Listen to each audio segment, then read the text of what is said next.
In the deepest, coldest expanse of the known universe, where the fabric of space-time is stretched thin and ancient, there exists a silence that precedes all memory. It is a darkness not of absence, but of primordial potential, a vast and patient theater awaiting its first actors. Through this profound void, light travels. Not the bright, hurried light of our own star, but a tired, stretched, and fragile luminescence, ghosts of the first dawn, their journey spanning more than 13 billion years. These photons are the universe's oldest storytellers, carrying within their faint, redshifted glow the chronicles of creation itself. For millennia, we have looked up into our own small patch of night, piecing together this grand narrative from the fragments that reached our shores. We built theories, elegant and ordered, of how the cosmos grew from a smooth, simple infancy into the complex, structured tapestry we see today. We imagined a slow, stately procession, gas cooling, stars igniting, galaxies gently coalescing over eons, their central black holes growing patiently, feeding sip by sip, like seeds nurtured over cosmic seasons. But out there, in the profound black, a new eye has opened.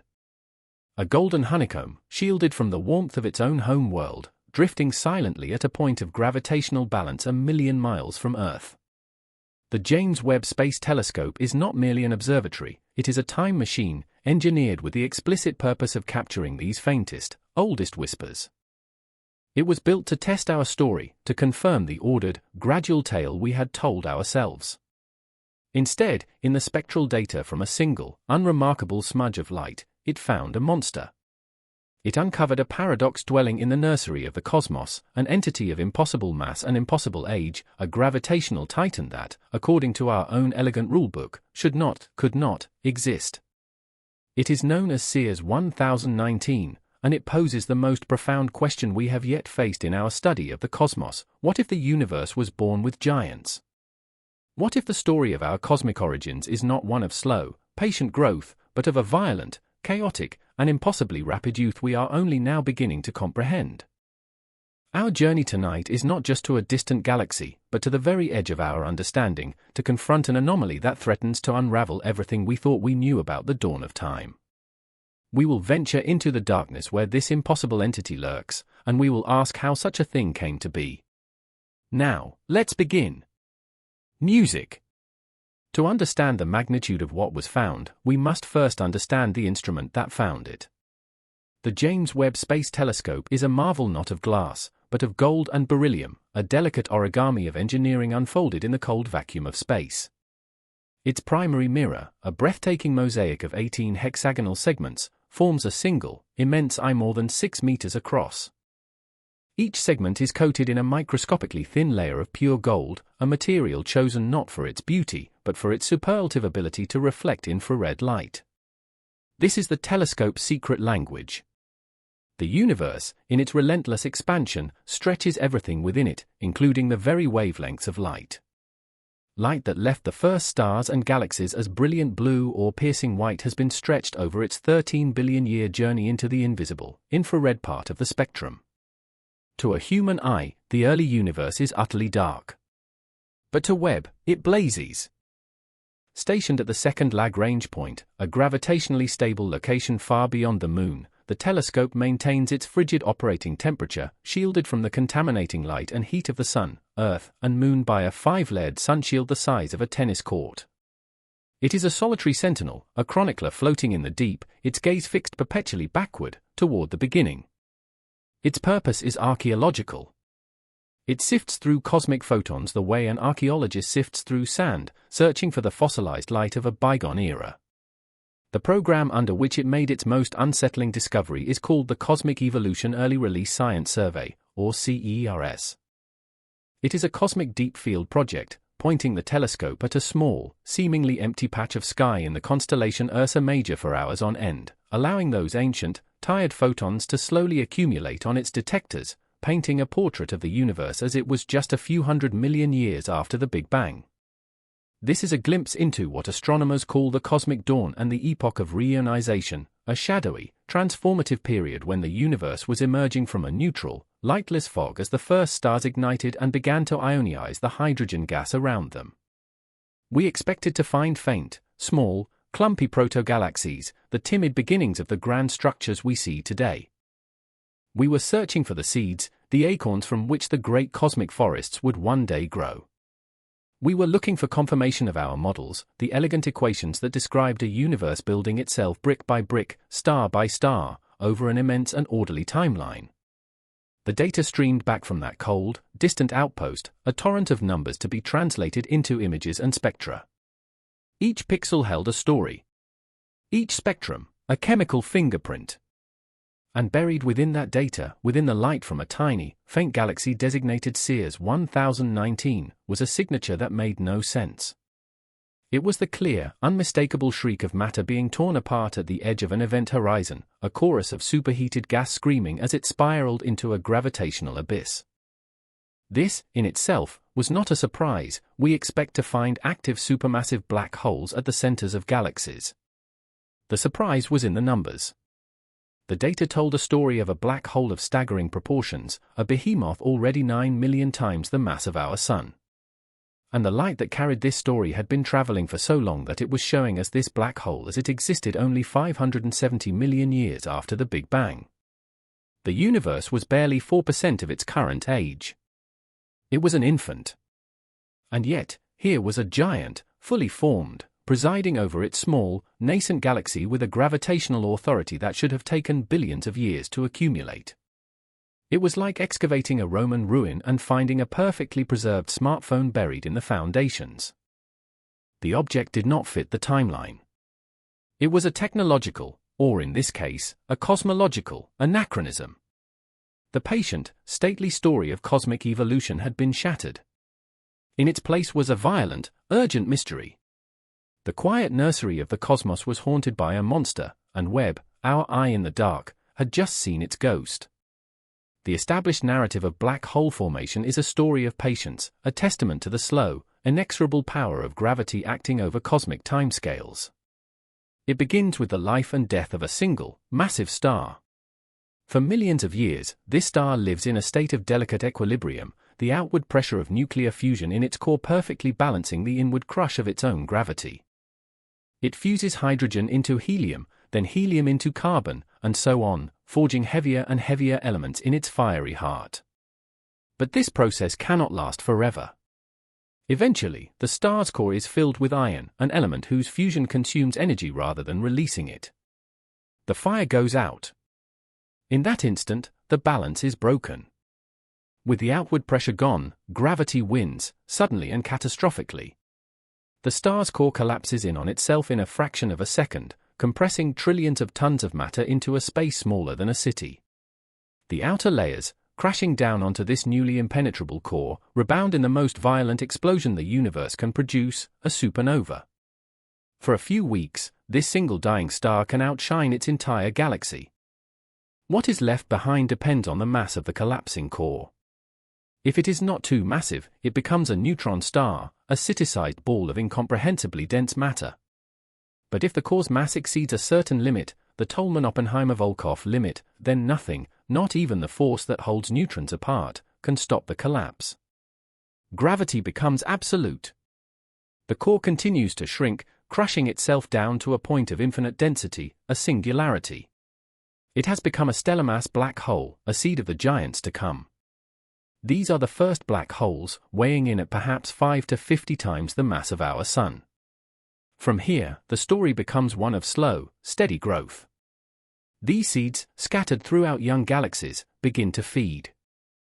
They draw in interstellar gas and dust, a process known as accretion. As this material falls inward, it forms a swirling, superheated disk, an accretion disk, that glows brilliantly across the electromagnetic spectrum. It is this light, the death cry of infalling matter, that allows us to see these otherwise invisible objects. They also grow by consuming stars that wander too close, tearing them apart with immense tidal forces. And, most importantly, they grow by merging with other black holes.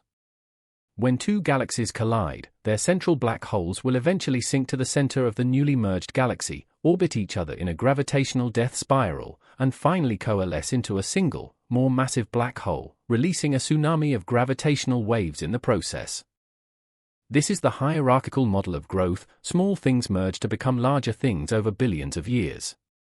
A stellar mass black hole becomes an intermediate mass black hole, and after countless mergers and feeding frenzies, it might one day become a supermassive black hole, a monster millions or billions of times the mass of the Sun, like Sagittarius A at the center of our own Milky Way. This model is elegant, logical, and supported by a wealth of observational evidence from the nearby, mature universe. It sets a natural speed limit on black hole growth.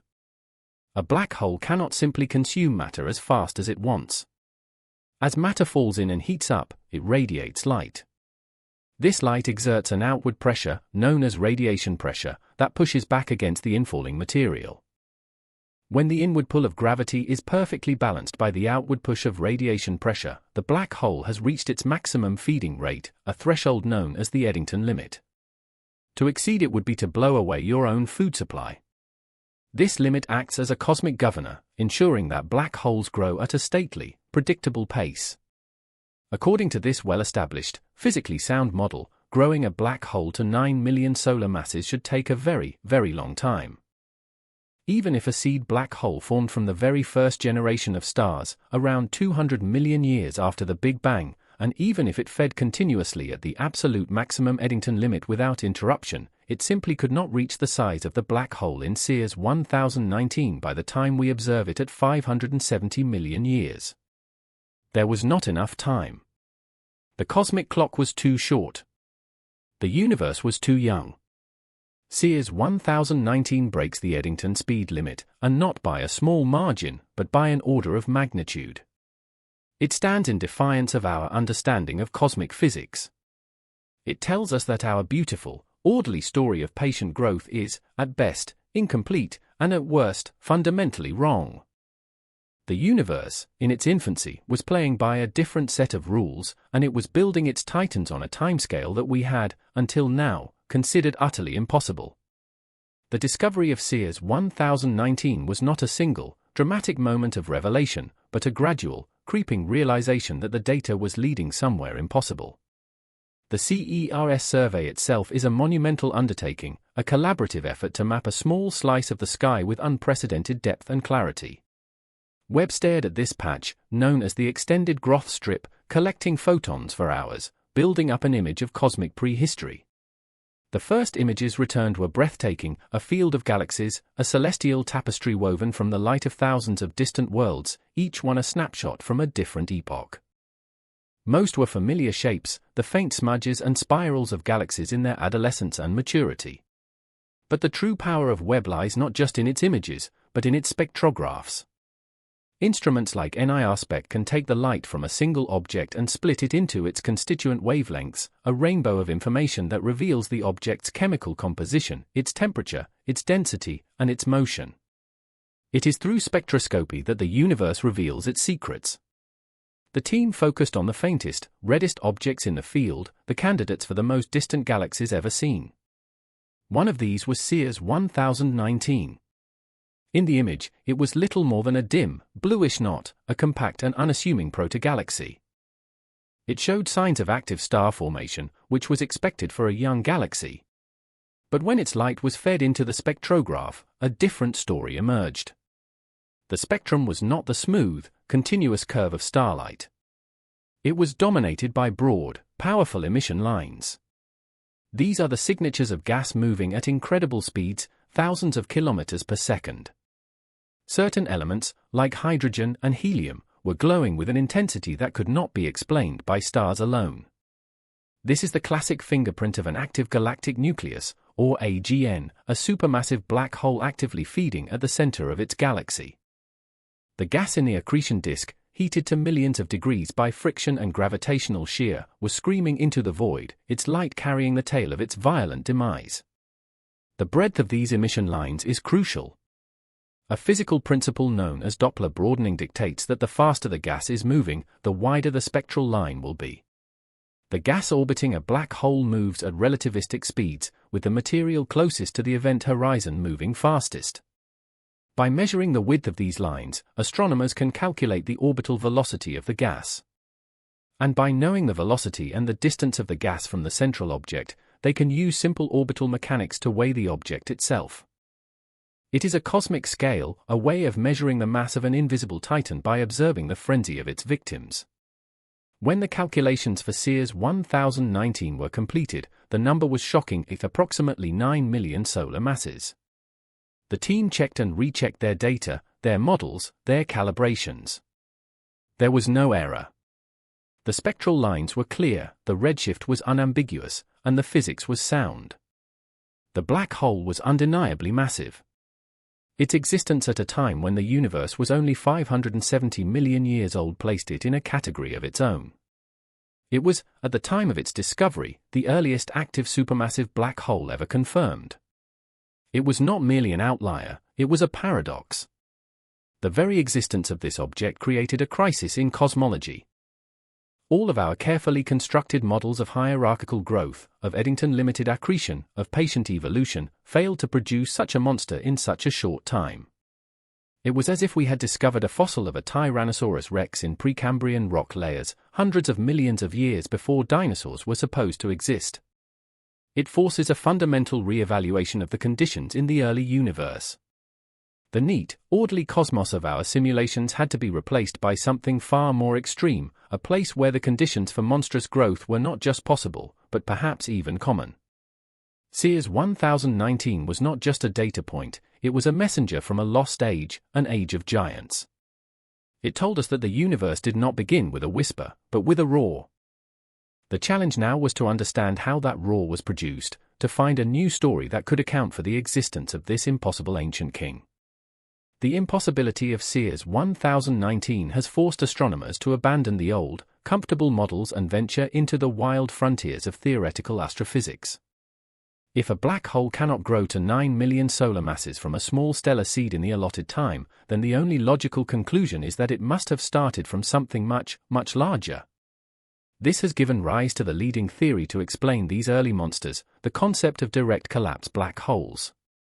This theory paints a picture of a very different kind of birth, one that bypasses the stellar stage entirely. It begins in the primordial darkness, a few 100 million years after the Big Bang. The universe at this time was a simpler place, composed almost entirely of hydrogen and helium, the raw materials forged in the initial fireball.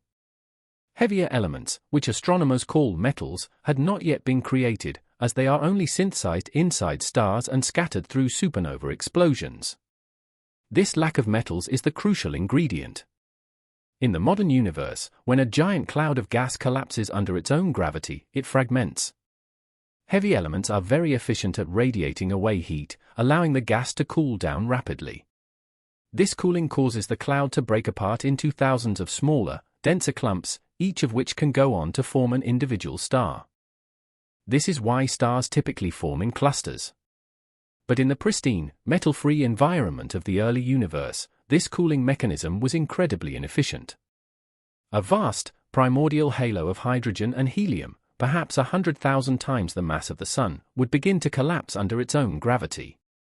But without metals to radiate away the heat of compression, the cloud would remain warm and resist fragmentation.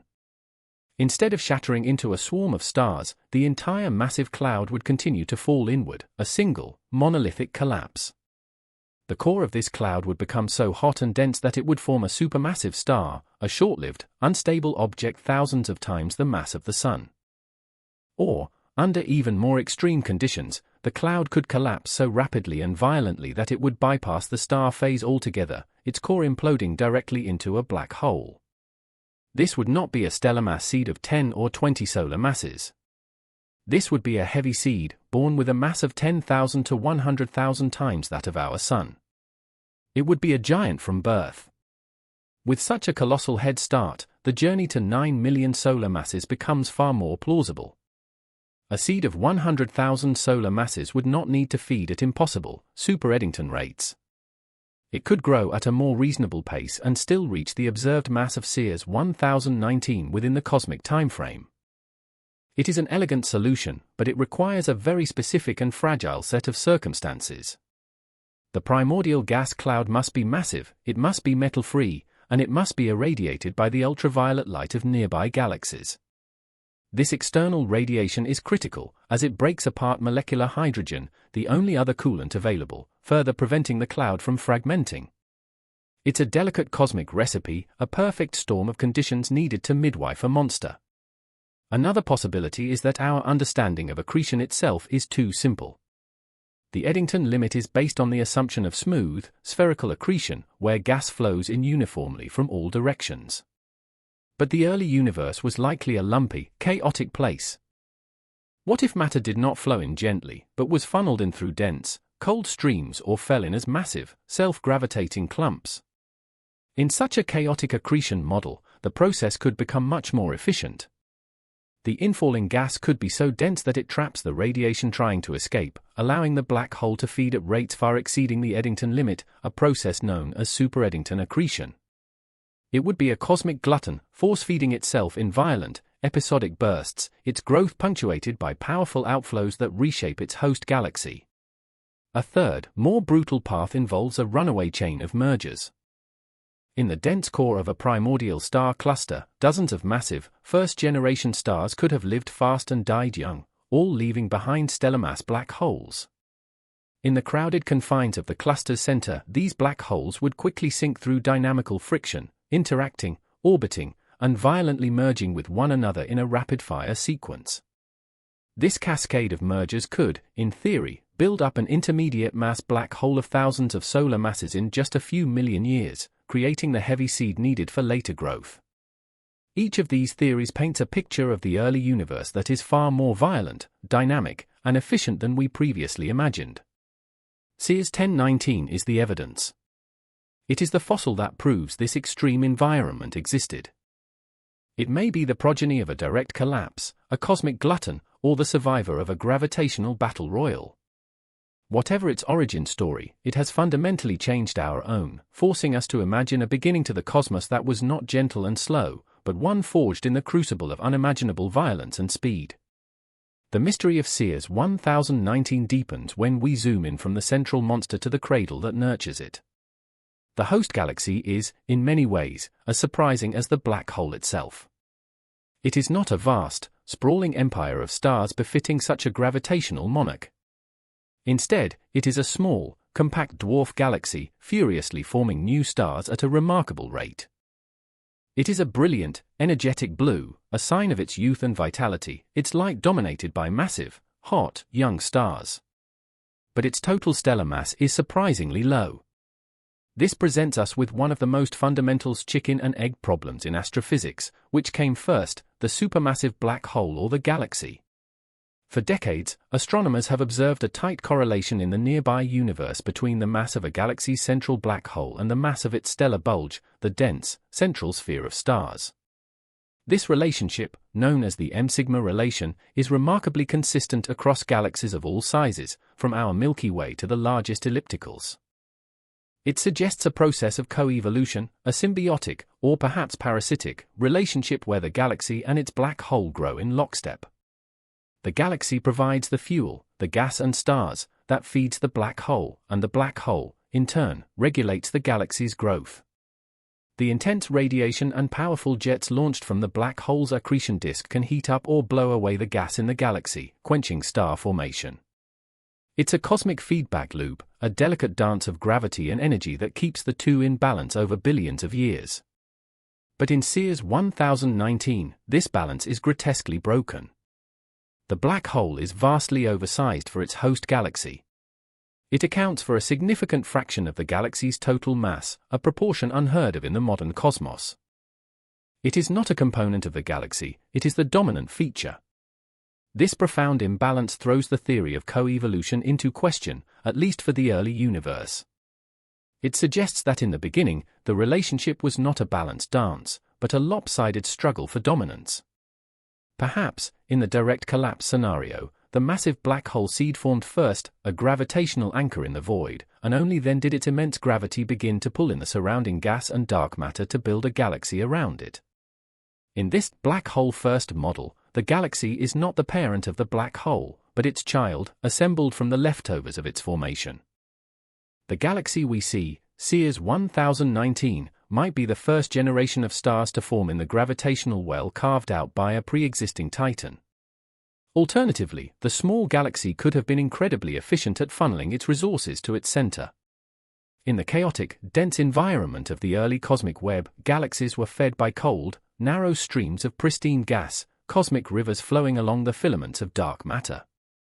If the galaxy CEERS 1019 happened to lie at the intersection of several of these powerful streams, it could have channeled a disproportionate amount of fuel directly to its central engine, allowing the black hole to grow with ferocious speed while the rest of the galaxy remained relatively small. The galaxy would be less of a cradle and more of a funnel, its primary purpose being to serve the insatiable appetite of its central occupant. The intense blue light of its rampant star formation might be a symptom of this same process. The same influx of cold gas that feeds the black hole also triggers bursts of starbirth throughout the galactic disk. It is a system running hot, burning its fuel at an unsustainable rate, its brief, brilliant life dictated by the gravitational tyrant at its heart. Webb's instruments also detected that the galaxy is remarkably dusty for its age, and the chemical composition of its gas is not entirely pristine. This hints that there has already been at least one previous generation of massive stars that lived, died, and enriched the interstellar medium with heavy elements. This complicates the timeline further, squeezing the window for the black hole's formation and growth. The galaxy is both young and old, primitive and evolved, a compact bundle of contradictions that only deepens the central enigma. CEERS 1019 is not just a story about a black hole. It is the story of a relationship, a primordial power imbalance between a galaxy and its gravitational core that challenges our most basic assumptions about how cosmic structures are built. One of the most profound aspects of science is the way a single, anomalous data point can ripple outwards, recontextualizing everything around it. CEERS 1019, in its magnificent impossibility, does not stand alone. As the James Webb Space Telescope continues its patient survey of the cosmic dawn, a new and startling pattern is beginning to emerge. This black hole is not a singular freak of nature, it is, perhaps, merely the first confirmed member of a previously unknown class of objects, the vanguard of a population of early giants we never knew existed. The telescope has uncovered other tantalizing clues. In the galaxy GN-Z11, one of the most distant galaxies ever observed, existing just 400 million years after the Big Bang, Webb has detected spectral signatures consistent with a supermassive black hole accreting at a furious rate. While its mass is still being debated, it too appears to be an overmassive monster for its tiny, primordial host. Elsewhere, Webb has found galaxies in the early universe that are far more massive, structured, and mature than our models predicted. Dubbed universe breakers by some, these galaxies are large, well-formed disk galaxies with established stellar populations at a time when we expected to see only small, messy, chaotic protogalactic clumps. These discoveries are pieces of the same puzzle. The early universe was not a quiet, simple place slowly building complexity. It was a pressure cooker, a cosmic factory working in overdrive, capable of assembling massive, complex structures, both galaxies and their central black holes, with shocking efficiency and speed. The dark ages that followed the Big Bang may have been much shorter and far more luminous than we ever thought. The cosmic dawn may have been a brilliant, violent conflagration. This new picture forces us to reconsider the very environment in which these objects formed. The early cosmic web, the vast scaffolding of dark matter upon which galaxies are built, might have been denser and clumpier than our simulation suggested. The filaments that channeled gas into nascent galaxies might have been richer and more turbulent, providing a superabundance of fuel for both star formation and black hole growth. The universe, it seems, was in a hurry. This has far-reaching implications. The formation of supermassive black holes is not just an astrophysical curiosity, it is deeply entwined with the evolution of the cosmos itself. The immense energy and powerful outflows from these feeding giants, the feedback process, are one of the primary mechanisms that shape galaxies. They blow gas out of the galactic disk, shutting down star formation. They heat vast halos of surrounding gas, preventing it from cooling and forming new stars. They are the great cosmic regulators. If these massive regulators were in place much earlier than we thought, then the entire timeline of galaxy evolution needs to be revised. It could explain why we see such mature galaxies so early on. The black holes were there first, acting as gravitational seeds and then quickly sculpting the galaxies around them. The universe we inhabit today, a cosmos of vast voids and intricate galactic filaments, of grand spirals and giant ellipticals, is a direct descendant of that frantic, early period. The seeds of the structures we see all around us were sown and nurtured in that primordial crucible. The existence of CEERS 1019 and its brethren is a lesson in cosmic humility. It reminds us that our models are just that, models. They are approximations of reality based on the limited data we have, which has historically come from the older, more sedate universe nearby. Webb has opened a new window onto a more youthful, exuberant, and violent cosmos, and that cosmos is showing us that our assumptions were too conservative. We are like historians who have only studied a peaceful, modern kingdom, and have just unearthed archaeological evidence of a brutal, tumultuous, and rapid founding empire that preceded it. The entire history book must be rewritten, starting from the first page. The universe is not just stranger than we imagine, it is stranger than we can imagine. And with each new photon collected by Webb's golden eye, the story gets stranger, richer, and more magnificent. The discovery of a preposterously ancient and massive black hole does more than just challenge our astrophysical models, it alters our perception of cosmic time itself, and with it, our own place within that immense chronology. We have long viewed the universe's history as a long, slow climb from simplicity to complexity. The Big Bang created the simplest elements. Gravity slowly gathered them into the first stars. Those stars slowly forged heavier elements. Supernovae scattered them. New stars and planets formed from that enriched material. Life, on at least one of those planets, emerged after billions of years of cosmic and chemical preparation. In this narrative, complexity is a recent and perhaps rare phenomenon, a product of a mature, settled universe. CEERS 1019 fundamentally disrupts this linear, stately progression. It demonstrates that the universe was capable of creating objects of immense complexity and gravitational significance almost immediately after it became transparent.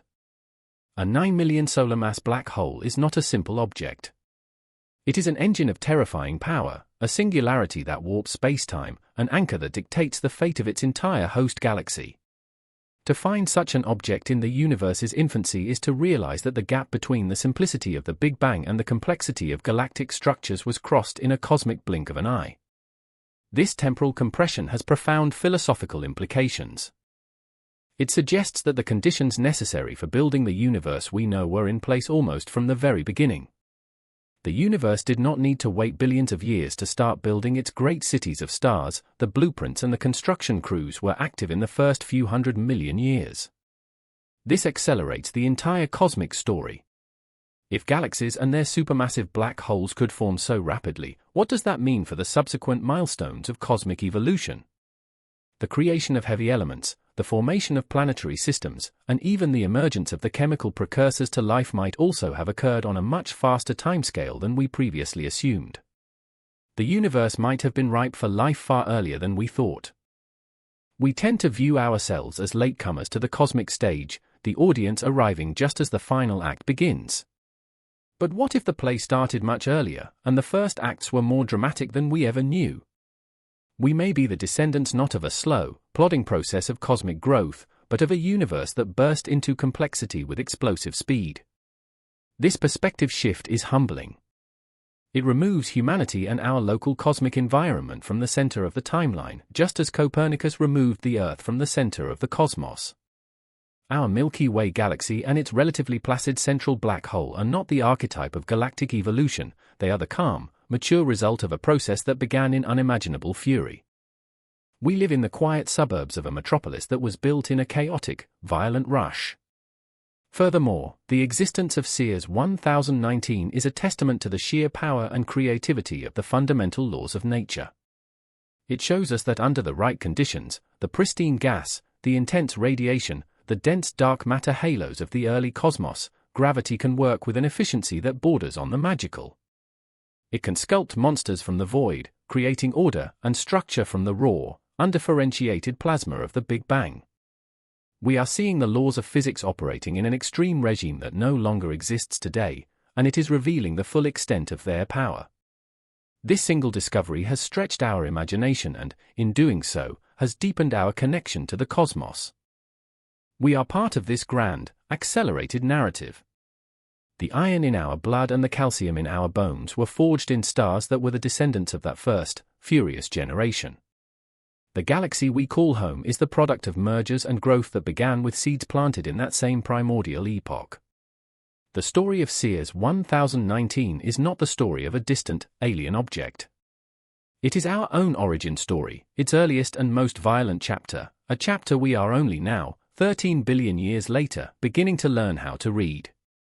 As our journey through the cosmic dawn comes to a close, we are left not with a neat and tidy solution, but with a more profound and beautiful mystery than the one we started with. The core paradox of CEERS 1019 has not been definitively solved, but the quest to understand it has illuminated the path forward. We now know that the question is not if the early universe could form such giants, but how.